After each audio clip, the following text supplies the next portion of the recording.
జీవితం ఉన్నతమైనది కావాలి, సుదీర్ఘమైనది కాదు. ఎవరమైనా ఎన్నేళ్ళు బతికాం, ఎన్నేళ్ల పాటు జీవితం ఉంది అనేదానికంటే ఇంత బాగా బతికాం, ఇంత గొప్పగా బతికాం అనేది ముఖ్యమైనది. ఇట్లా బాగా బతకడం, గొప్పగా బతకడం అనే విషయానికి వస్తే ఏది గొప్ప, ఏది కరెక్ట్ అనేది ఎవరికి వాళ్ళు ఆలోచించుకోవాల్సిన అవసరం ఉంది. మన శక్తి ఏమిటి, మన బలహీనత ఏమిటి, మన శక్తిని ఎట్లా పెంపొందించుకోవాలి, మన బలహీనత ఎట్లా ఓవర్టేక్ చేయాలి అనేది ఎవరి వాళ్ళం గమనించుకోవాల్సిన అవసరం ఉంది. ఆ గమనంలో భాగంగా ఇవాళ అనువాద పద్ధతుల మీద ఇవాళ టాపిక్ మీద మాట్లాడాలి. నిజానికి అనువాదం కంటే ముందు అనువాదంలో ప్రధానమైన అంశం ఏంటి? 2 అంశాలు. ఒకటి భాష, ఇంకోటి భావం. భాష ఎక్కడ పుట్టింది, ఎప్పుడు పుట్టింది, అసలు భాష అంటే ఏమిటి, దాన్ని ఎట్లా అర్థం చేసుకుంటాం? నిజానికి మొదట మనిషికి భాష లేదు, భాష రాదు.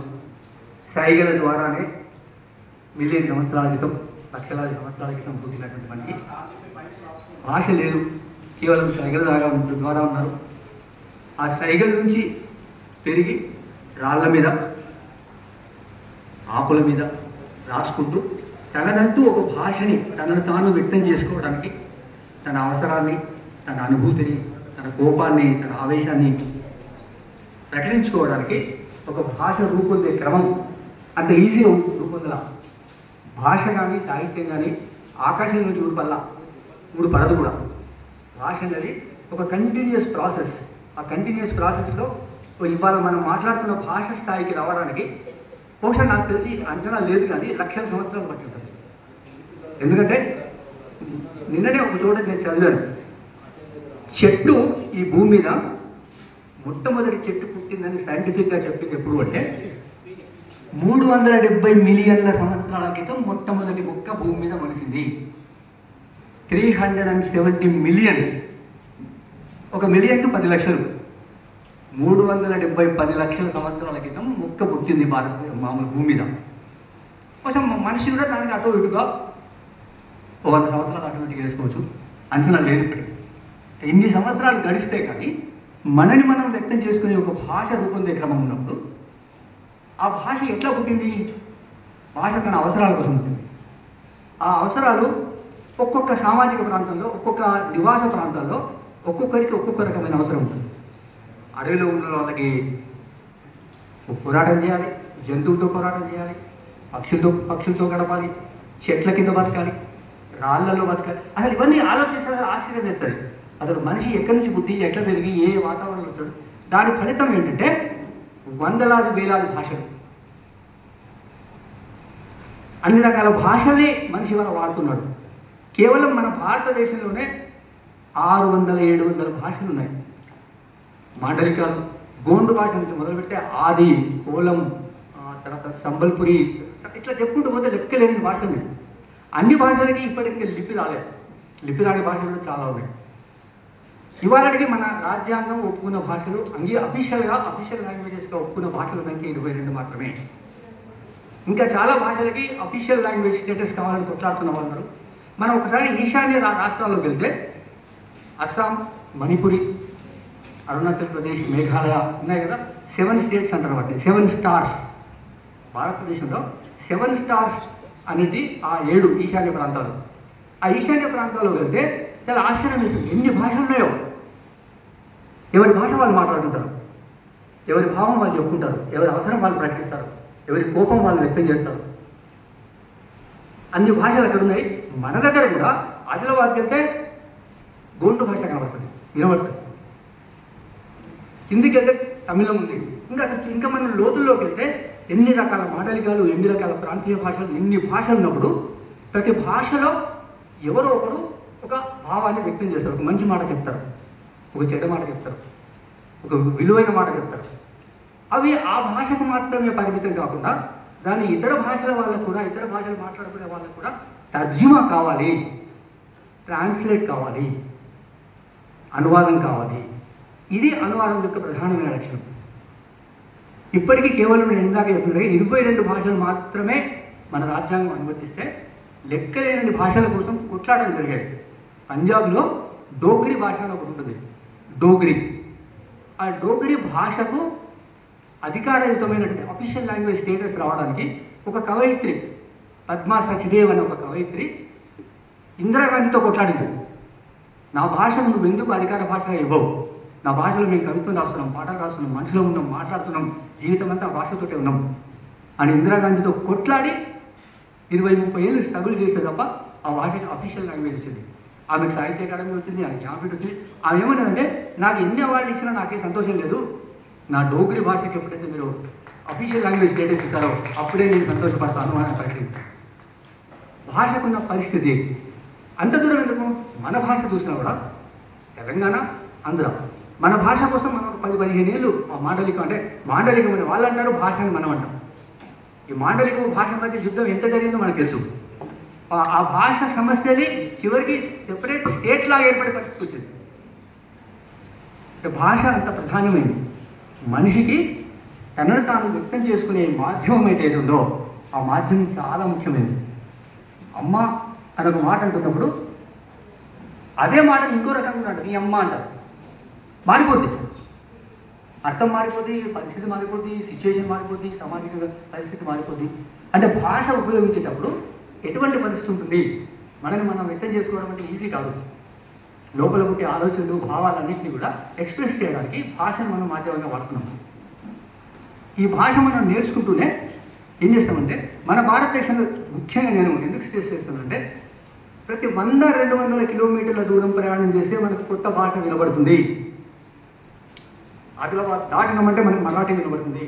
మరాఠీలో 4 మరాఠీలు వినబడతాయి.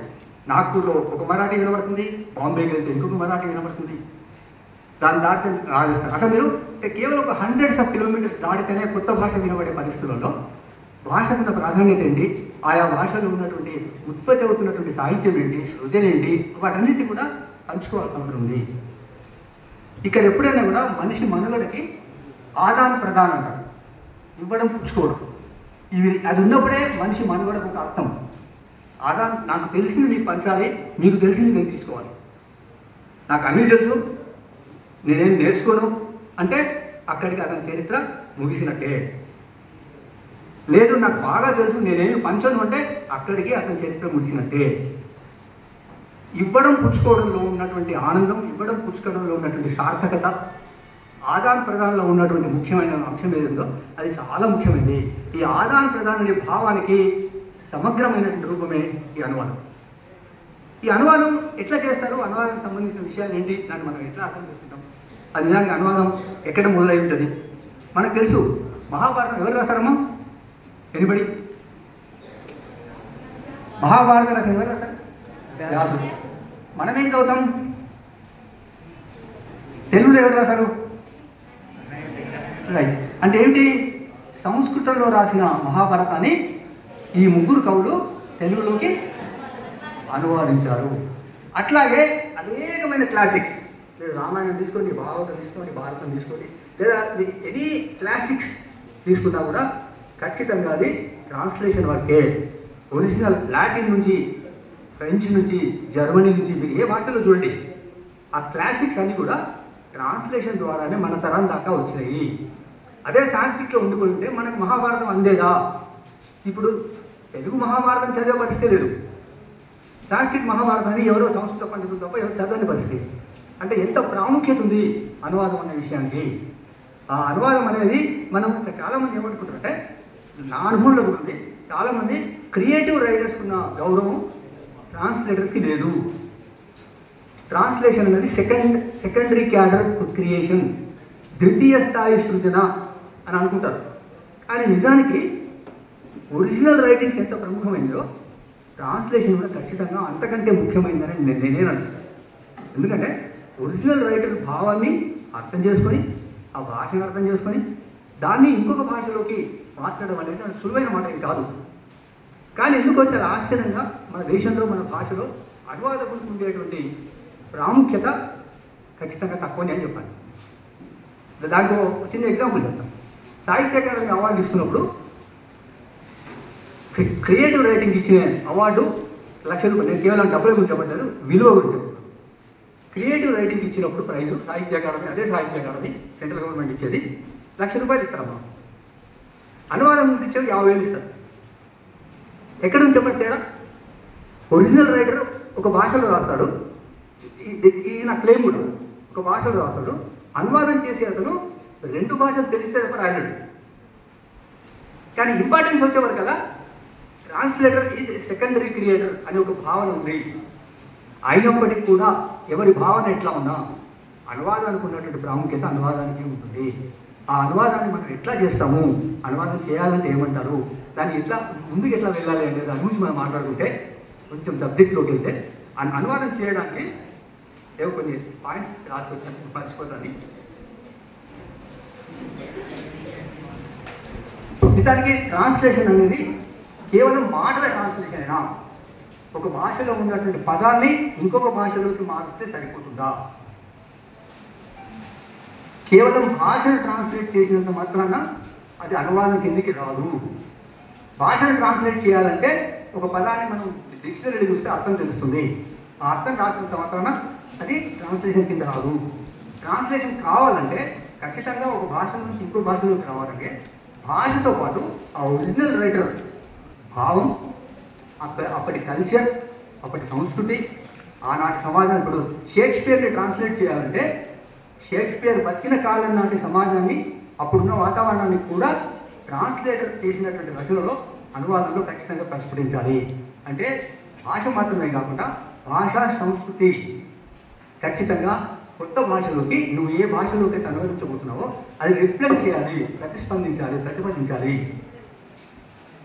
దీన్ని ఏమంటారంటే ఏ మూల భాష అయితే మీరు తీసుకొని ట్రాన్స్లేషన్ తీసుకున్నారో దాని మూల భాష అంటున్నాం. నేను ఒక పోయంని తమిళ్లోంచి తెలుగులోకి చేస్తున్నాను అనుకోండి, తమిళ భాషని అప్పుడు మూల భాష అంటాం, తెలుగుని లక్ష్య భాష అంటాం.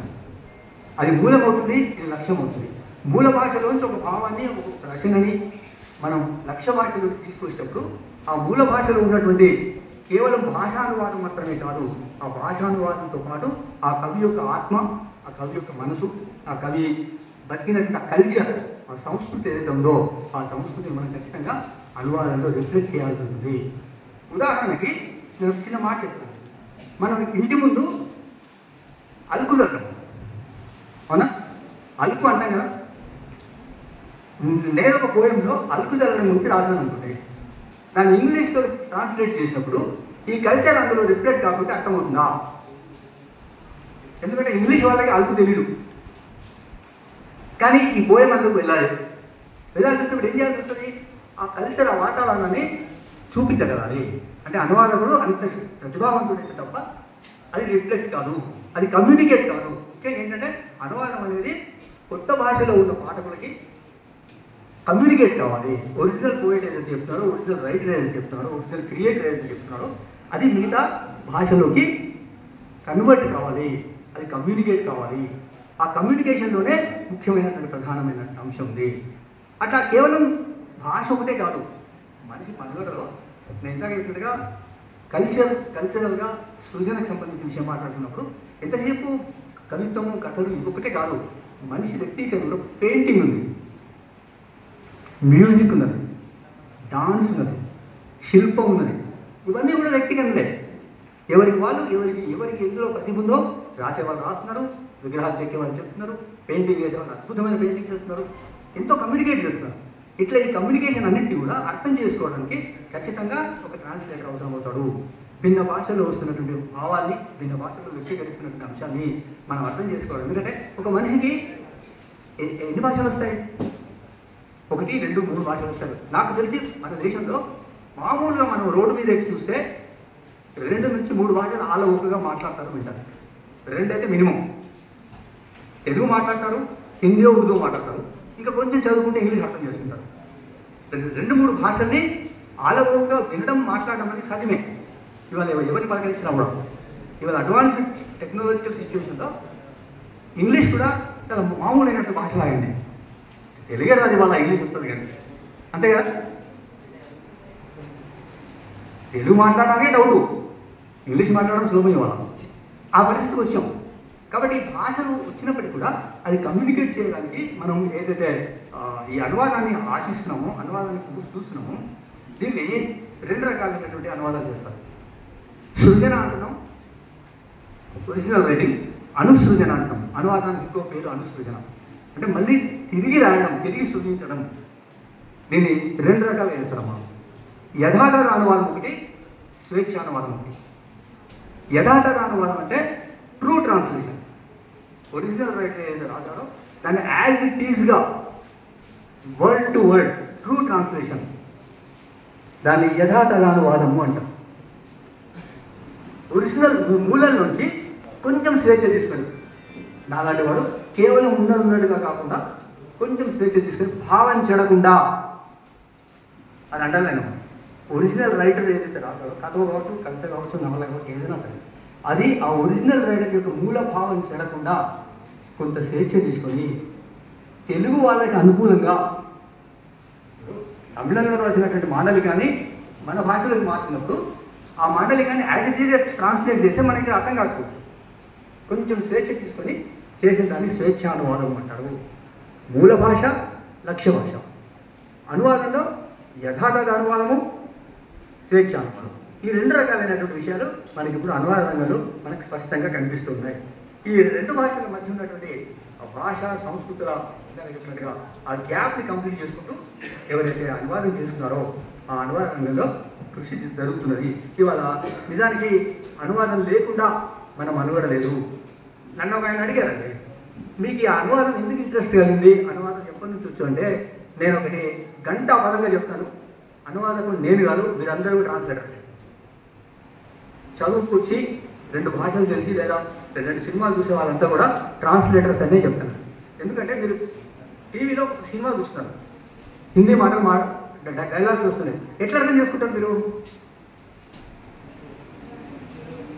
అనాటమికల్గా అంటే హ్యూమన్ ఫిజియాలజీ, హ్యూమన్ సబ్జెక్ట్ ఆలోచిస్తే హిందీని మనకు తెలియకుండానే మన మాతృభాషలోకి ట్రాన్స్లేట్ చేసుకొని మనం అర్థం చేసుకుంటాం. మనకు హిందీ ఇంబైబ్డ్ హిందీ లేదు మన దగ్గర. అంటే మనం పుట్టుకతో ఏదైతే భాష నేర్చుకుంటూ వచ్చామో అది మనలో ఇంబైబ్ అయి ఉంటుంది. మాతృభాషలో ఉన్నంత ఆ శక్తి మనం ఎంత ఇంగ్లీష్ పండితులైనా కూడా ఒక ఇంగ్లీష్ పండితుని ఒక దెబ్బ కొట్టండి, ఏమంటారండి? మన దగ్గర ఒక ఇంగ్లీష్ లెక్చర్ వస్తున్నారు, బాగా ఇంగ్లీష్ తెలుసు, ఒక దెబ్బ కొట్టండి, ఏమంటారు? అమ్మ అంటారా, బాబు అంటారా? అమ్మ అని అంటారు. అంటే ఏంటి అంటే మనలో, మన బాడీలో, మన సైకాలజీలో, మన మనసులో అంతా కూడా మన మాతృభాష ఇంబైబ్ ఉంది. మనం ఒక ఇంగ్లీష్ సినిమా చూసినప్పుడు లేదా హిందీ సినిమా చూసినప్పుడు ఆ భాషని మనకేదో ఆ భాష పర్ఫెక్ట్గా రాదు, ఆ పర్ఫెక్ట్గా వచ్చినట్టు అనుకుంటాం, కానీ దాన్ని ఆటోమేటికల్గా మన బ్రెయిన్ మన మాతృభాషలో తర్జుమా చేస్తూ మనం అర్థం చేసుకుంటాము. అట్లా అర్థం చేసుకుంటే ఆ సినిమా అర్థం కాదు, ఆ పుస్తకం అర్థం కాదు. అట్లా ప్రతి వాళ్ళకి ఆ ట్రాన్స్లేషన్ అనేది ఇంబైబుడ్గా ఉంటుంది. అది మనం గమనించము, అది మనకు తెలియదు అనుకుంటాము. అనువాదం అంటే అదేదో అనుకుంటాము, అదేదో కాదు. మీరు ఒక మంచి హిందీ సినిమా చూస్తున్నారు లేదా ఒక మంచి ఇంగ్లీష్ సినిమా చూస్తున్నారు, టీవీలో ఎక్కడైనా సరే ఆ భాషను వింటున్నప్పుడు ఆటోమేటిక్గా అర్థం చేసుకుంటాను. ఎందుకు అర్థం చేసుకుంటాం అంటే అంత స్పీడ్గా హ్యూమన్ బ్రెయిన్ ఈ సో మచ్ పవర్ఫుల్. అంటే మీరు ఏ కంప్యూటర్, సూపర్ కంప్యూటర్లో పనిచేయరు, human brain is so so so powerful. కాబట్టి ట్రాన్స్లేషన్ అనేది మనకు పుట్టుకతోటే నిజానికి మనలో ఇంబైబ్ అయి ఉంటుందని నేను అనుకుంటాను, నేను ఫీల్ అయ్యాను. కొంచెం మీరు ఆలోచించండి, మీరు కూడా అట్లాగే సినిమాలు చూస్తున్నప్పుడు కానీ బయట డైలాగ్ వింటున్నప్పుడు కానీ అది మనకు తెలియకుండానే మనకు అర్థమవుతుంది. గొట్టు పదం ఉందనుకోండి, అది అర్థం కాదు తొందరగా, ఎందుకంటే తెలుగులోకి రావాలి కదా, అది మనకు తెలియకుండానే మనకు అర్థం కావాలి కదా. అర్థం కావడం అంటే మన మాతృభాషలోకి మారాల్సిందే. మాతృభాషలోకి మారితే తప్ప మనం దాని content, essence of the dialogue, essence of the poem, essence of the song మనకు అర్థం కాదు. కాబట్టి అనువాదం ఎవరో చేస్తారు, ఎవరో అనువాదకులు సెపరేట్గా ఉంటారు, వాళ్ళ మనుషులంతా వేరే, వాళ్ళకి కొమ్ములు ఉంటాయి, ఇంకేమో ఉంటాయని మాత్రం అనుకోద్దు. ఖచ్చితంగా 2 భాషలు తెలిస్తే, మన మాతృభాషతో పాటు ఇంకొక భాష తెలిస్తే ఆ ట్రాన్స్లేషన్ ప్రాసెస్ అనేది ఇమీడియట్గా అర్థమవుతుంది. నన్ను ఒకరు అడిగినప్పుడు చెప్పాను, ఈ ఎట్లా అంటే 80s నుంచి ఫారిన్ సినిమాలు, ఇతర భాష సినిమాలు విరివిగా చూసాం. ఇందాక మీ మిత్రులు చెప్పినట్టుగా మృణాల్ సేన్ సినిమాలు చూసాం, సత్యజిత్ర సినిమాలు చూసాం. అవి బెంగాలీలో ఉంటాయి, మనకి హిందీ రాదు, ఇంగ్లీష్ రాదు. బెంగాలీ ఎట్లా అర్థమవుతుంది? అప్పుడు ఏం చేసేవాళ్ళంటే ఇంగ్లీష్ సబ్ టైటిల్స్ ఉండేవి. సినిమా చూస్తూ సబ్ టైటిల్స్ చదువుకుంటూ ఆ డైలాగ్ అర్థం చేసుకోవాలి. అంటే 3 రకాలైనటువంటి ఎక్సర్సైజ్. కాబట్టి అర్థమవుతుందా? ఒక ఫారిన్ సినిమాని లేదా ఫారిన్ లాంగ్వేజ్ సినిమాని, ఆ తమిళ సినిమా కావచ్చు, మలయాళం సినిమా కావచ్చు, విరివిగా చూసాం.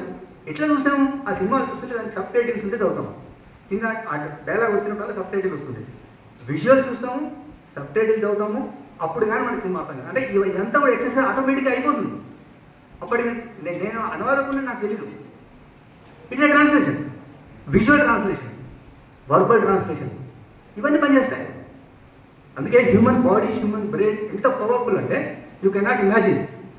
నా అనుభవం ఒకటి చెప్తాను. ఇప్పుడు ట్రాన్స్ప్లాంట్ అవుతుంది ఒక బాడీలో ఒక ఆర్గన్. కిడ్నీ ట్రాన్స్ప్లాంట్ అవుతుంది. కిడ్నీ ట్రాన్స్ప్లాంట్ అయిన తర్వాత డాక్టర్ ఏం చెప్తారంటే, మీ హ్యూమన్ బాడీ ఎంత స్ట్రాంగ్ అంటే ఎట్ ఎనీ టైం మీరు రిజెక్ట్ యువర్ కిడ్నీ. బయట నుంచి వచ్చిన వస్తువు ఏది కూడా శరీరం యాక్సెప్ట్ చెయ్యదు. నాది ఆగిపోమని రిజెక్ట్ చేస్తుంది. మీ కాళ్ళలో ముళ్ళు ఇరుకుతుందమ్మా, ఒకసారి ఆలోచించండి. ఆ ముళ్ళు పోయేంత వరకు మనకు మనసు ఉందా? అస్సలు మనసు పడదు. ముళ్ళు బట్టి ఫినిష్ బట్టి దాన్ని తీసేసేంత వరకు మనకు అర్థం కాదు. లేదు, మీరు మొండిగా అట్లా ఉంటే ఏం జరుగుతుంది? ఫస్ట్ వచ్చి అదే బయటపడదు. Your body will reject it. ఒక చిన్న ఆర్గన్నే రిజెక్ట్ చేసేంత శక్తి ఉన్నప్పుడు హ్యూమన్ బ్రెయిన్కి ఎంత శక్తి ఉండాలి? మనం వాడుతున్నామో వాడలేమన్నది కూడా మనం చాలామంది వాడం. మన బ్రెయిన్ మనం చాలామంది వాడం. ఏదో ఒక్క విషయానికి 2 విషయాలు మాత్రమే వాడుతూ ఉంటాం. అక్కడికే చాలా ఎక్కువైపోతుంది. ఏ సూపర్ కంప్యూటర్ కూడా హ్యూమన్ బ్రెయిన్కి సరిపడదు. అట్లా ఆలోచించినప్పుడు ఈ ట్రాన్స్లేషన్ విషయానికి వస్తే నేను ఇందాక చెప్పినట్టుగా యథాతథ అనువాదము, తర్వాత స్వేచ్ఛ అనువాదం, ఈ 2 రకాలైన అనువాదాలు చేస్తున్నారు. ఈ 2 రకాలైన అనువాదాలకి ఆదరణ ఉంది. 2 రకాలైన ఆదరణకి ఒక్కొక్క సబ్జెక్ట్కి ఒక్కొక్క రకమైనటువంటి అనువాదం అది ఈ రెండింటిలో వర్తిస్తుంది. అదేంటో నేను చెప్తాను. మొత్తానికి ఇంకొకటి కూడా మనకి అనువాదంలో గమనించాలి. మీకు అనువాదం సబ్జెక్ట్ ఉంది కానీ కొంచెం లోతుకెళ్ళి చెప్తాను. అనువాదం చేసేటప్పుడు మూల భాష నుండి సింటాక్స్ కూడా మనకు అర్థం కావాలి. సింటాక్స్ ఎనిబడి లాంగ్వేజ్లో సింటాక్స్ ఉంటుంది. అది ఆ వర్కింగ్ ఉంటుంది కదా, ఒక వాక్యం మాట్లాడినప్పుడు దానికి ఉండే సెంటెన్స్కి ఉండేటువంటి లక్షణం, యాస, మనం యాస అంటాం. ఆ సింటాక్స్ అర్థం కాకుంటే నేను నిజాక అక్కడ ఒరిజినల్ అర్థం కాదు మనకి. కాబట్టి ఆ సింటాక్స్ అర్థం చేసుకునేటువంటి కొంచెం జ్ఞానం మాత్రం కావాలి ఖచ్చితంగా. ఇవన్నీ ఇట్లా ఉండగా ఈ ట్రాన్స్లేషన్ అనేది ఇవాళ ఒక ప్రొఫెషన్ అయింది. కేవలం మనం సాహిత్యానువాదం గురించే మాట్లాడతాము. సాహిత్యానువాదం కాకుండా ఈ అనువాద రంగం అనేది ఇవాళ విస్తృతంగా పెరిగింది. ఫర్ ఎగ్జాంపుల్ అది ఎట్లా అంటే, మీకు సాహిత్య అనువాదంతో పాటు సాంకేతిక అనువాదం, కార్యనిర్వాహక అనువాదం, ఆర్థిక అనువాదం, చట్టాల అనువాదం, వెబ్సైట్స్ అనువాదం, మెడికల్ అనువాదం, జీవశాస్త్ర అనువాదం, గేమ్స్ అండ్ స్పోర్ట్స్ అనువాదం, ఇట్లా ఎన్ని రకాల ఫీల్డ్స్లో ఇవాళ ట్రాన్స్లేషన్ పనిచేస్తున్నది.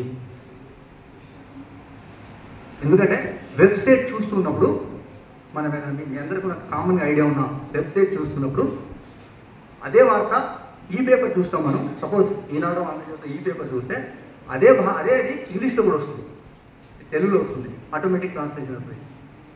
ఈ ట్రాన్స్లేషన్ అనేది ఎందుకంటే ఇవాళ మనం ఈ ఈనాడు పేపర్ చదువుతున్నప్పుడు ఈనాడు పేపర్ బాంబేకెలో, ఢిల్లీకెలో, ఎక్కడికెళ్ళి వచ్చే వార్తలు ఇంగ్లీష్లో వస్తాయి. దాన్ని ఏం చేయాలి? వాళ్ళు తెలుగులో ట్రాన్స్లేట్ చేసి చేయాల్సిందే. అట్లాగే మీరు సినిమాలు చూస్తున్నాం. ఇవాళ ఓటీటీలు వచ్చిన తర్వాత మీకు ప్రతి సినిమా, పుష్ప సినిమాతో సహా అన్ని భాషల నుంచి చూడగలుగుతున్నారు. మనగా ఓటీటీలో సినిమా వెళ్తే అలా కింద ఒక ఆప్షన్ ఉంటుంది, యువర్ లాంగ్వేజ్ ఆప్షన్. లాంగ్వేజ్ ఆప్షన్లోకి వెళ్తే మీకు ఆ ఒరిజినల్ లాంగ్వేజే కాకుండా మీరు ఏ భాషలో చూడొచ్చో, మలయాళం, తమిళ, తెలుగు అన్నింటిలో ఉంటుంది. అది ఎట్లా సాధ్యమవుతుంది? Because it's translation. తెలుగులో ఉన్న సినిమాలో ఉన్న డైలాగులు, మాటల్ని మలయాళంలోకి మార్చి చెప్పినప్పుడు అది ఇట్స్ ట్రాన్స్లేషన్. ఆ ట్రాన్స్లేషన్ చేసేవాళ్ళు దే ఆర్ ప్రొఫెషనల్స్. కేవలం కవిత్వానువాదము, కథానువాదమే కాదు, సినిమాలో ట్రాన్స్లేటర్స్కి ఇవాళ ₹1,00,000 ఇస్తారు. ఒక సినిమా తీసినప్పుడు ఆ సినిమాను మల్టిపుల్ లాంగ్వేజ్లో రిలీజ్ చేస్తున్న కాలంలో ఈ మల్టిపుల్ లాంగ్వేజ్లో రిలీజ్ చేయడానికి డబ్బింగ్ అనేవాళ్ళం వెంకట. ఇవాళ ఆటోమేటిక్ ట్రాన్స్లేషన్ వచ్చింది. అక్కడ దానికి ఒక ఎడిటర్ డిపార్ట్మెంట్ ఉంటుంది, ట్రాన్స్లేటర్ యూనిట్ ఉంటుంది ఆ సినిమా ప్రొడక్షన్లో. వాళ్ళంతా కూడా దీన్ని మలయాళం వచ్చిన వాళ్ళు, మలయాళం తెలుగు వచ్చిన వాళ్ళు, హిందీ తెలుగు వచ్చిన వాళ్ళు ఆ సినిమా స్క్రిప్ట్ ముందు పెట్టుకుని, సినిమా డైలాగ్ ముందు పెట్టుకుని దాన్ని ఆయా భాషల్లోకి ట్రాన్స్లేట్ చేసి పెడితే దాన్ని డబ్ చేసి వేరే వాళ్ళతో మాట్లాడించి మన సినిమా చూపిస్తారు. ఇదంతా ప్రాసెస్ మనకు తెలియదు. But translation is a profession now. హాబీగా మాలాగా కవిత్వం మీద ఇష్టంతో, కథల మీద ఇష్టంతో అనువాదం చేయడం కాదు. Translation has become a profession, a commercial profession కూడా. వరకుగా చెప్పాలంటే మీరు పత్రికలే కాదు, సినిమాలే కాదు, సైన్స్ ఉంది. సైన్స్లో ఫ్రాన్స్లో ఎవరో ఒక ఫ్రెంచ్లో ఒక సైంటిస్ట్ ఒకటి కనిపెడతాడు, అది మనలాగా వస్తుంది. ఎట్లా వస్తుంది? ఇది ట్రాన్స్లేషన్. ట్రాన్స్లేషన్ ఎవరు చేయాలి? నాతో కాదు, మీతో కాదు, దాంట్లో ఎక్స్పర్ట్స్ ఉంటారు. అది అవంతా కూడా కమర్షియలైజ్ అవుతుంది. ట్రాన్స్లేషన్ కూడా ఇవాళ ప్రొఫెషన్ అయింది. మనం ఏదో అనువాదాన్ని తక్కువ చేయొద్దు. అనువాదం సింపుల్ అనుకోవడానికి కూడా లేదు. ఎందుకంటే హైదరాబాద్లో సినిమాలు తీస్తున్నారు కదా, వాళ్ళు చూస్తే అర్థమవుతుంది అసలు ఎంతమందికి అవకాశాలు వస్తుందంటే కేవలం లాంగ్వేజ్ వస్తే చాలు. రెండు భాషలు తెలిస్తే ఈ భాష నుంచి ఆ భాషకి స్క్రిప్ట్ ట్రాన్స్లేట్ చేస్తారు, డైలాగ్ ట్రాన్స్లేట్ చేస్తారు, సాంగ్స్ ట్రాన్స్లేట్ చేస్తారు. వాళ్ళం దే ఆర్ బీయింగ్ పేడ్. మేమేమో ఈ పుస్తకాలు మేమేమో అనువాదం చేసి అచ్చు వేసుకుని మిత్రులకు పంచుకుంటాం, అమ్ముకోవడం లేదు. కానీ అట్లా లేదు, ఈ ప్రొఫెషన్కి అట్లా ఉంది. మనం ఎక్స్పర్టైజ్, మనకి ఎంత ఎక్స్పర్టైజ్ పెరుగుతుందో అంతగా ఉపయోగపడే అవకాశం ఉంది. అనువాదాన్ని కేవలం మీరు సింపుల్గా థర్డ్ ఇయర్ సెకండ్ ఇయర్ ఒక చాప్టర్ ఉంది అనుకోకండి. You should take it as seriously. అనువాదాన్ని సీరియస్గా తీసుకొని చేయగలిగితే రేపు పొద్దున చాలా అవకాశాలు ఉంటాయి. It has become a profession. మళ్ళీ చెప్తున్నాను, it has become a profession. ఆ ప్రొఫెషన్లోకి మనం వెళ్ళగలగాలి. మనం ఎంతసేపు కేవలం మన పరిధిలో మనం ఆలోచించడం కాదు, ఒకసారి ఎక్స్పోనెన్షియల్గా సుదూరంగా ఏం జరుగుతుంది, అసలు ప్రపంచంలో ఏం జరుగుతుందో తెలుసుకోవాలి. ఎంతసేపు మనం ఫోన్ తీసుకొని ఫేస్బుక్ రీల్స్ మాత్రమే కాదు. మైదాన్ ఖుల్లా, హిందీలో చెప్తే మైదానం చాలా ఖుల్లా ఉంది, ఓపెన్ ఉన్నదమ్మా. మా తరంలో అసలు మైదానమే లేదు. నేను ఇప్పుడు 67 దాకా వచ్చిన ఏజు. మా తరంలో అసలు మా మైదానమే లేదు. ఇవాళ మీకు మైదానం ఉన్నది, ఆ మైదానంలో ఖుల్లా ఉన్నది. You can explore it. మిమ్మల్ని మీరు శక్తివంతులుగా దాన్ని కనుక్కోవాలి, దాన్ని అందుకోవాలి. ఆ క్రమంలో వాగానే మీరు భాషను నేర్చుకోవాలి. మీరు ముఖ్యంగా ఏంటంటే మూల భాషలో బాగా పటుత్వాన్ని, పరిణతిని సంపాదించాలి. మూల భాషలో పరిణతి వచ్చిన తర్వాత ఇంకో భాష నేర్చుకోవడం సులభం. మన మాతృభాష పర్ఫెక్ట్గా రాకుండా నేను ఇంకొక భాష నేర్చుకుంటానంటే అంత ఈజీ కాదు. మాతృభాషలో ప్రావీణ్యం రాకుండా ఇంగ్లీష్ కానీ హిందీ కానీ ఏ భాష అయినా కూడా, మలయాళం కానీ తమిళ్ కానీ అంత సులభంగా రాదు. భాష నేర్చుకునే ఒక ఒరవడి కావాలి మనకి. కాబట్టి మొదలు లాంగ్వేజ్ నేర్చుకోండి. భాషను నేర్చుకుని మేము మనకి అందుబాటులో ఉన్న హిందీ, ఇంగ్లీష్లోకి మిగతా భాషల్లోకి వెళ్ళచ్చు. ఒక్కొక్కరికి చాలా భాషలు వచ్చిన వాళ్ళు ఉన్నారు. ఈ పివి నరసింహారావు గారికి 8 భాషలు వచ్చని చెప్తారు. ఆయన పాలిటీషియన్, ఆయన ప్రధానమంత్రి అయినాడు. అట్లా అంటే కృషి చేస్తే తప్పకుండా ట్రాన్స్లేషన్ కూడా ఒక ప్రొఫెషన్ అయ్యే అవకాశం ఉంది. అది అంత ఈజీ కాదు, అంత పెద్ద కష్టం కాదు. తర్వాత ఇంకోటి ఏంటంటే ఈ అనువాదాన్ని గురించి మనం మాట్లాడుతున్నప్పుడు,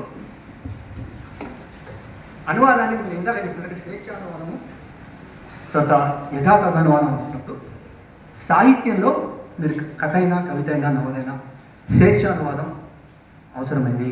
అక్కడ స్వేచ్ఛానువాదం సూటబుల్. స్వేచ్ఛానువాదాన్ని అక్కడ అనుమతిస్తారు. ఒక కవిని మనం అనువాదం చేస్తున్నప్పుడు స్వేచ్ఛ తీసుకొని చేయడం పట్ల అభ్యంతరం లేదు. కానీ శాస్త్ర అనువాదం చేయాల్సి వచ్చినప్పుడు, ఒక సైన్స్ డాక్యుమెంట్ని లేదా ఒక లీగల్ డాక్యుమెంట్ని ట్రాన్స్లేషన్ చేసినప్పుడు మీరు స్వేచ్ఛ అనువాదం చేయడానికి అక్కడ సాధ్యం కాదు, వీలు కాదు, కరెక్ట్ కూడా. అక్కడ ఖచ్చితంగా యథాతథ అనువాదం చేయాల్సిందే. ఆ యథాతథ అనువాదం వల్ల మీకు చట్టంలో కానీ, సైన్స్లో కానీ, టెక్నాలజీలో కానీ ఏ అనువాదం కూడా మీ పక్కతో బట్టి సైడ్ ట్రాక్స్ పోయే అవకాశం ఉండదు. స్వేచ్ఛ తీసుకుంటే అది తప్పుడు సంకేతాలు ఇచ్చి, తప్పుడు అర్థాలు ఇచ్చే అవకాశం ఉంటుంది. కాబట్టి ఎవరైతే ట్రాన్స్లేషన్ చేయాలనుకుంటామో స్వేచ్ఛ అనువాదం ఖచ్చితంగా సాహిత్య అనువాదంలో మాత్రమే ఉపయోగించబడుతుంది. చాలా అనుకూలమైంది కూడా. సాహిత్య అనువాదం మీకు తెలుసు, సాహిత్యం అంటే ఇందాక మనం చెప్పుకుంటున్నాం, కవిత్వం ఉంది, కథ ఉంది, నవల ఉంది, వ్యాసం ఉంది. ఇవన్నీ కూడా వేరియస్ లాంగ్వేజెస్లోకి మనం మార్చుకునే అవకాశం ఉంది. అక్కడ కొంచెం మీరు స్వేచ్ఛ తీసుకున్నా తప్పు లేదు. కానీ శాస్త్రానువాదం వచ్చినప్పుడు మాత్రం ఖచ్చితంగా ట్రూ ట్రాన్స్లేషన్ చేయాల్సి ఉంటుంది. దీనికి తోడు ఇవాళ మెషిన్ ట్రాన్స్లేషన్ కూడా వచ్చింది. మనుషులే కాదు, మీకు తెలుసు, బహుశా కంప్యూటర్లోకి వెళ్ళి వెబ్సైట్లోకి వెళ్తే మీరు ఇంగ్లీష్లో టైప్ చేస్తే తెలుగులోకి వస్తుంది, తెలుగులో టైప్ చేస్తే ఇంగ్లీష్లోకి వస్తుంది. ఆటోమేటిక్ ట్రాన్స్లేషన్, మెషిన్ ట్రాన్స్లేషన్ వచ్చింది. ఆ మెషిన్ ట్రాన్స్లేషన్లో ఒక ప్రమాదం ఉంటుంది. చాలా సైట్స్ ఉన్నాయి, అలా వెబ్సైట్స్, ఫ్రీ సైట్స్ ఉన్నాయి, పెయిడ్ సైట్స్ ఉన్నాయి. ఇంకా ఇప్పుడు ఇవాళ ఆర్టిఫిషియల్ ఇంటెలిజెన్స్ అని ఇంకోటి వచ్చింది. ఇదంతా టెక్నాలజికల్ డెవలప్మెంట్ ఉంది. కానీ మెషిన్ ట్రాన్స్లేషన్లో ప్రధానమైన ఇబ్బంది ఏంటంటే అది ట్రూ ట్రాన్స్లేషన్ చేస్తుంది. అతడు అంటే ఈ అంటుంది, అంటే ఈజ్ అంటే ఈజ్, దాని కరెక్ట్ అదే అర్థం చెప్తుంది. దానివల్ల మనం ఏదైతే తెలుగులో రాసి ఒరిజినల్ మూల భాషలో రాసి మెషిన్ ట్రాన్స్లేట్ చేయమంటే బూతులు వచ్చే అవకాశం ఉంటుంది. We have to very conscious. పాప వాటి తప్పలేదు, అదంతా కూడా ప్రీ ఏమంటారని ప్రీ ఫార్ములేటెడ్, ప్రీ కన్ఫిగర్డ్. అంటే ఆల్రెడీ ఒక మ్యాటర్ అంతా కూడా ఫీడ్ చేయబడి ఒక కన్ఫిగరేషన్లో ఉన్న సిస్టమ్ అది. మనం చెబితే సరిగ్గా అదే ఆన్సర్ చెప్తుంది, అది ఆలోచించదు. మిషన్కి ఆలోచన ఉంటుందా? మిషన్ ఆలోచించదు. మీరు కంప్యూటర్ ఎంత సూపర్ కంప్యూటర్ అని కోట్ల రూపాయలు పెట్టి అమెరికా నుంచి ఎక్కడి నుంచి అనుకున్న పెద్ద కంప్యూటర్ అంటే కూడా అది పనిచేస్తుంది, స్పీడ్గా పనిచేస్తుంది. మనిషి కంటే 1000 రెట్లు స్పీడ్గా పనిచేస్తుంది. కానీ మనిషి ఆలోచించినట్టుగా 1% కాదు కదా, 0.001% కూడా పనిచేయలేదు. దాని మెదడు ఉండదు కనుక చెప్పిందే రాస్తుంది. చాలా ఫాస్ట్గా రాస్తుంది, ఫాస్ట్గా అనలైజ్ చేస్తుంది, ఫాస్ట్గా క్రోడీకరిస్తుంది, కంపైలేషన్ చేస్తుంది.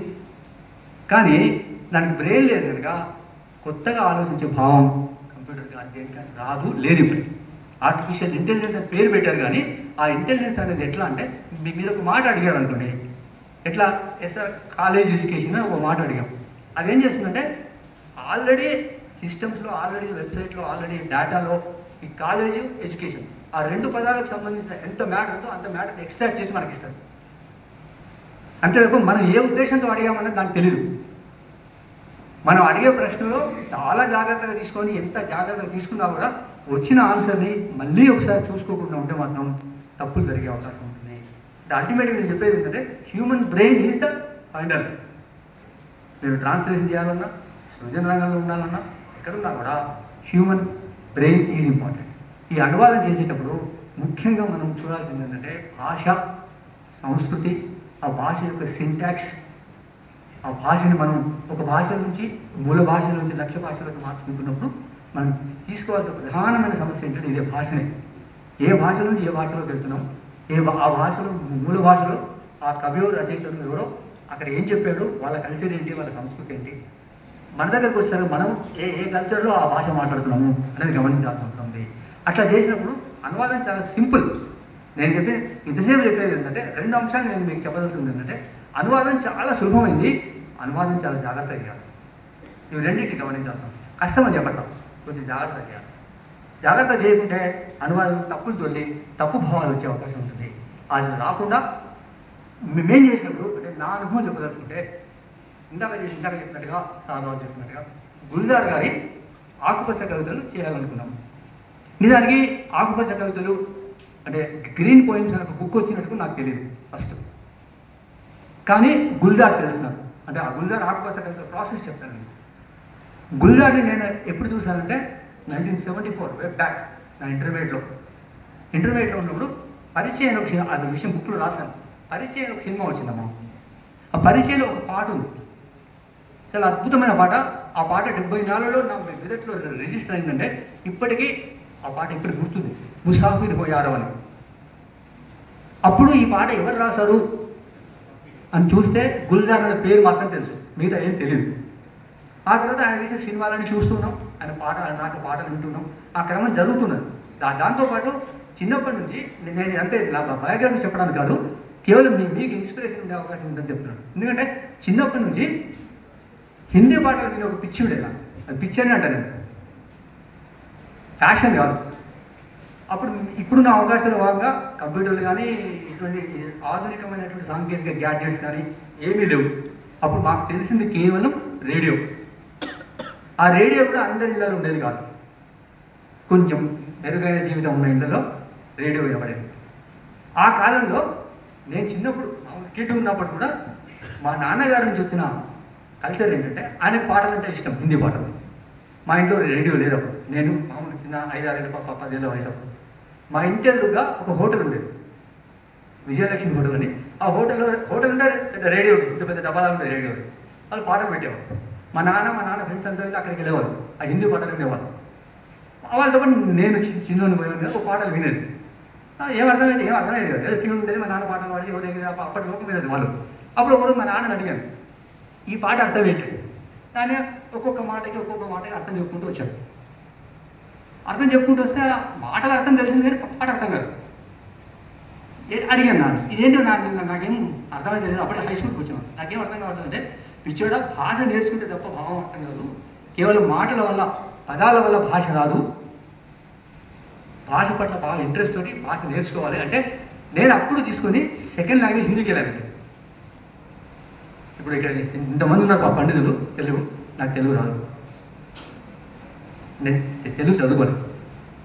చాలా ఆశ్చర్యంగా ఇంటర్మీడియట్కి వచ్చినామంటే 10th వరకే ఆ సార్ తెలుగు ఏం చెప్పారో నేను ఏమి విన్నాను గుర్తులేదు. కానీ ఇంటర్మీడియట్కి వచ్చే కొంచెం హిందీ, ఇంటర్ డిగ్రీ అంతా హిందీ. అప్పటి నుంచి హిందీ పాఠాలు, హిందీ లోకం, హిందీ జీవితం అంతా. తెలుగులో ఇప్పుడు ఏమన్నా నేను సందేహ సమాసం ఆడితే నేను తెల్లమయ్యాను, పద్యం చదవడం రాదు నాకు. కానీ అట్లా గుల్జార్ అనేవాడు అట్లా నాకు అప్పుడు పరిచయమైన గుల్జార్. ఆ పాటలు వినుకుంటూ అప్పుడు రేడియోలో రెండు విషయాలు మేము వినేదమ్మా. ఒకటి ఏంటంటే ఉదయం 7:30కి రేడియో సెలవుల్లో పురాణి ఫిల్ముగా గీతాలు కూడా వచ్చేది. అంటే మేమే పాతోళ్ళం, మేమే ముసలోళ్ళం. మాకు ముసలోళ్ళు కేఎల్ సైగల్ వాళ్ళ పాటలు వచ్చాయి. ఆ పాటలు రోజు మా నాన్నగారు పెట్టేవారు ట్రాన్సిస్టర్లో. ఆ పాత పాటలు వినాలి అంటే తర్వాత కొంచెం మేము ఇంటర్మీడియట్ స్టేజ్కి వచ్చే వరకల్లా కొంచెం జ్ఞానం పెరుగుతుంటే ప్రతి బుధవారం మీకు ఆన్లైన్లో ఉండే ఆ ప్రోగ్రామ్ అంతా బినాకా గీత్ మాలా ఒకటి ఉండేది. కొంచెం పెద్దవాళ్ళ గుర్తుండొచ్చు. అమీన్ సాయని అని ఒక మంచి అనౌన్సరు ఎవ్రీ వీక్ ప్రతి బుధవారం 1 hour ప్రోగ్రామ్ అది రేడియో 6లోనికి వెళ్ళి వచ్చేది. ఆ వారంలో వచ్చిన టాప్ సాంగ్స్ అన్నింటినీ అందులో ఆ వారం వినిపించేవారు. ఆ కాలంలో మేము ఇంటర్మీడియట్ డిగ్రీ చదివే కాలంలో లోకం మునిపోని కాక ఆ బుధవారం నాడు 8 to 9 రేడియో ముందు కూర్చోవాల్సిందే. అదొక హ్యాబిట్ అది. అట్లా హిందీ నేర్చుకోవడం అలవాటు అయింది, హిందీ తెలిసింది. గుల్జార్ ఆ తర్వాత పరిచయం అయితే ఈయన కేవలం పాటలు డైరెక్షన్ కాదు, కవిత్వం కూడా రాస్తాడు అని తెలిసింది.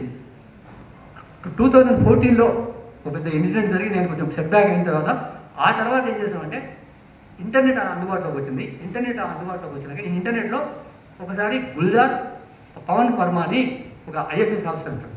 ఇదంతా అనువాదానికి లింక్ చెప్తాను. ఆయన ఇంగ్లీష్లోకి గుల్జార్ని అన్ని పుస్తకాల్ని పవన్ వర్మ అని ఒక IFS officer, Indian foreign service officer, ఆయన ఇంగ్లీష్లో ట్రాన్స్లేట్ చేస్తారు. వాళ్ళిద్దరితో ఒక ప్రోగ్రామ్ వచ్చింది. ఊరికే ఇంటర్నెట్లో చూస్తుంటే గుల్జార్ అనగానే కొంచెం ఇష్టం అనిపించింది, చూస్తూ కూర్చున్నాం. ఆ ఇద్దరు గ్రీన్ పోయిమ్స్ని మాట్లాడారు. ఇద్దరు ఎక్స్చేంజ్ చేసుకున్నారు. ఈయన ఒరిజినల్ పోయిమ్ అని రాశాడు, అట్లా ట్రాన్స్లేషన్ ఏం చేశాడు అని ఇది బాగుంది అనుకొని ఆన్లైన్లో ఆ పుస్తకం తెప్పించుకుంటే అదంతా ఆకుపచ్చదనం ఉంది, ఎన్విరాన్మెంటల్ ఇష్యూస్ ఉన్నాయి. ఆ బుక్ తెచ్చుకొని ఆ బుక్ తెప్పించి చూస్తే ఒక పక్క హిందీలో ఉంది, ఒక పక్క ఇంగ్లీష్లో ఉంది. ఒరిజినల్ హిందీలో ఉంది గుల్జార్ది, ఇటు పక్కన పవన్ వర్మ చేసినటువంటి ట్రాన్స్లేషన్ ఇంగ్లీష్లో ఉంది. అవి రెండు పుస్తకాలు, రెండు లాంగ్వేజ్ మనకి పరిచయం ఉన్న భాషలు ఏంటంటే రెండు చదివాం. ఒరిజినల్ హిందీలోంచి చేస్తున్నప్పుడు అనుమానం వచ్చిన కాడ ఇంగ్లీష్లో చూసాం. ఇంకా కొంచెం అనుమానం వచ్చిన కాడ గుల్జార్ గారి మెయిల్ అడ్రస్ తీసుకొని మెయిల్ రాయడం, ఆయన ఆన్సర్ ఇవ్వడం జరిగింది.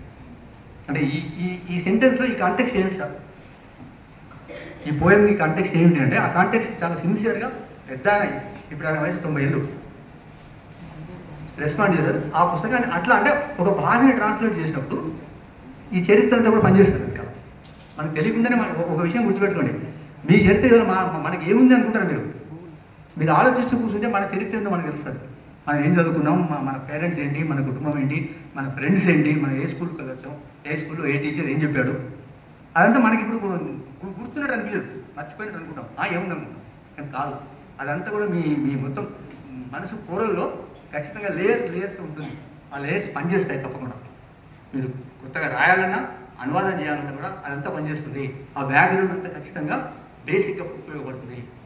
ఆ ఆ బేస్గా ఉపయోగపడే విషయం చెప్పడానికి నేను గుల్జార్ కాంటాక్ట్ చెప్పాను. కాబట్టి ఎప్పుడైనా కూడా ఏ పని చేసినా కూడా మనం కమిటెడ్గా సిన్సియర్గా చేస్తే ఖచ్చితంగా మీకు భాష రావడం కానీ ట్రాన్స్లేషన్ చేయడం కానీ ఏదైనా కూడా పెద్ద కష్టమైన పనులు ఏం కావమ్మా.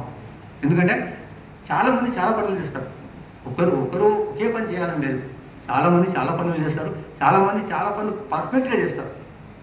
పర్ఫెక్ట్గా చేయడానికి కూడా చాలా పర్ఫెక్ట్గా చేసిన వాళ్ళు. ఇప్పుడు నేను ఎగ్జాంపుల్ గుల్జార్ గురించి చెప్తానమ్మా. గుల్జార్, ట్యాగోర్, మన ఎగ్జాంపుల్స్ తీసుకుంటే ట్యాగోర్ ఉన్నాడు, ఐడియా ఉందా? ఐడియా ఉందా లేదా? ట్యాగోర్ ఉండగా చిరంజీవి ట్యాగోర్ చెప్తారా? కాదు కదా. రవీంద్రనాథ్ ట్యాగోర్ అంటేనే ఏం చేశారు చెప్పండి? ఎందుకు గుర్తుంది ఆయన పేరు మీకు? ఎనిబడి? రవీంద్రనాథ్ ట్యాగోర్ ఎందుకు గుర్తున్నాడు?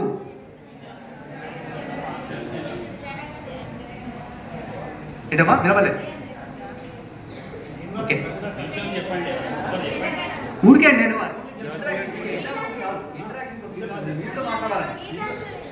ఎస్ అవును, గీతాంజలి రాశాడు, దానికి నోబెల్ ప్రైజ్ వచ్చింది. మనం అందరం ఆయన గొప్ప పోయిట్గా చెప్తాం. ఆయన ఒక్కడే రాసినటువంటి 2 పోయమ్స్ బంగ్లాదేశ్కి జాతీయ గీతమైంది, ఇంకొక పోయం మనకు జాతీయ గీతమైంది. ఏ పోయం అది? జనగణమన. ఇప్పటికీ బంగ్లాదేశ్ జాతీయ గీతం ఠాగూర్ రాసింది. ఆయనే కేవలం కవిత్వం కాదమ్మా, ఆయన మ్యూజిక్ చేశాడు. వినండి కొద్దిగా. మ్యూజిక్ చేస్తే ఆ మ్యూజిక్ ఎంత పాపులర్ అంటే, మనం ఇక్కడ కర్ణాటక మ్యూజిక్, హిందుస్థానీ మ్యూజిక్ అని చెప్తాం కదా, అట్లా రవీంద్ర సంగీతం అని ఒక సెక్షన్. రవీంద్ర సంగీతంలో అదొక పాయ. ఠాగూర్ చేసినటువంటి సంగీతాన్ని రవీంద్ర సంగీతం అంటారు. ఆయన పెయింటింగ్ చేశాడు, నాటకాలు రాశాడు. పిల్లల సాహిత్యము, ఆయన రాసిన పిల్లల సాహిత్యము అసలు అద్భుతమైన సాహిత్యం రాశాడు. పిల్లల కథలు రాశాడు, పిల్లల కోసం కవిత్వం రాశాడు, నాటకాలు రాశాడు, కథలు రాశాడు, నవలు రాశాడు, జ్ఞాపకాలు రాశాడు. వాట్ నాట్ అంటే ఒకరు ఎన్ని పనులు చేస్తారు చూడండి. గుల్జార్ అంటే ఆయన సినిమాకు డైరెక్షన్ చేశాడు, పాటలు రాశాడు, స్క్రీన్ ప్లే చేశాడు, కవిత్వం రాశాడు, వ్యాసాలు రాశాడు, ట్రాన్స్లేషన్ చేశాడు. ఆయన ఒక ట్రాన్స్లేషన్ పుస్తకం ఉందమ్మా, ఎ డే ఎ పోయం అని. ఆ బుక్ పేరు ఎ డే ఎ పోయం. రోజుకొక కవిత, 350 కవితలతో ఒక పుస్తకం వేశాడు. ఇంత పుస్తకం భారతదేశంలో ఉన్నటువంటి అనేక భాషల నుంచి. ఆ ఇన్స్పిరేషన్తో నేను ఈ పుస్తకం వేశాను. ఇందులో ఏముందంటే ఇరుగు పొరుగు అనే కవిత ఉంది. నేను డిపార్ట్మెంట్కి ఇచ్చిపోతాను, ఎవరికైనా ఇంట్రెస్ట్ ఉంటుంది. అదేంటంటే 29 ఇండియన్ లాంగ్వేజెస్ నుంచి 29 భారతీయ భాషల నుంచి 90 కవితలు. ఒక్కొక్కటి 1-2 కవితలు ఎన్నుకొని అది తెలుగులో చేసాం. ఇరుగు పొరుగు.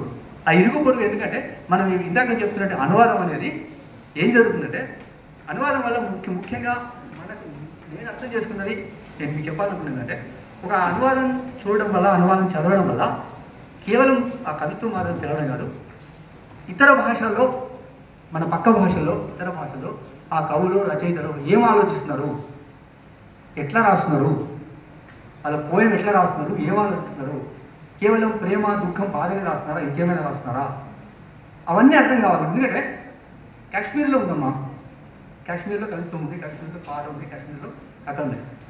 మాకైతే మా చిన్నప్పటి నుంచి సినిమాలు చూసినప్పుడు కాశ్మీర్ అంటే సినిమా పాట. హిందీ సినిమాల్లో మెజారిటీ ఆఫ్ 60s, 60లో, 70లో, 80లో వరకు కూడా హిందీ సినిమాలో వచ్చిన పాటలన్నీ, ఒక పాట షూట్ చేయడానికి కాశ్మీర్లో షూట్ చేసేవాడు. కేవలం మనకు కాశ్మీర్ అంటే పాటలే లేదు. ఇంకోటి ఏంటి, స్వెటర్లు, ఆ పువ్వులు, మంచు కురుస్తుంది కాశ్మీర్లో తెలుసు. కానీ కాశ్మీర్లో కల్లోలం ఉందని, కాశ్మీర్లో భారతదేశం విభజన తర్వాత కాశ్మీర్లో, పంజాబ్లో ఏం జరిగింది, ఆ విభజనలో ఎన్ని అరాచకాలు జరిగాయి, ఎంత అన్యాయం జరిగింది, ఆ విభజన కత్తి తెగినాక ఎంత రక్తం ప్రవహించింది, అదంతా తెలియాలంటే ఖచ్చితంగా కాశ్మీర్లో, పంజాబ్లో వచ్చిన సాహిత్యం చదువుతుంది మనకు అర్థం. మన దేశ చరిత్ర అనువాదం వల్ల అది అర్థమవుతుంది మనకు. పంజాబ్లో అసలు ఎట్లా అంటే, ఆ కవితలు, ఆ కథలు, నవలు చదువుతుంటే అసలు ఏడవడమే ఉండాలి. పింజర్ అని ఒక నవల వచ్చిందమ్మా, అమృతా ప్రీతం రాశారు, పింజర్. ఆ పింజర్ నవల లేదా సయాని రాసినటువంటి ట్రైన్ టు పాకిస్తాన్ కావచ్చు, లేకపోతే తమస్ కావచ్చు, ఆ నవలలు చదివితే మనకేం తెలుసు అంటే దక్షిణ భారతదేశంలోకి స్వాతంత్రం తెలియదు, స్వాతంత్ర పోరాటం తెలియదు, స్వాతంత్ర పోరాటం తర్వాత ఏం జరిగిందో తెలియదు.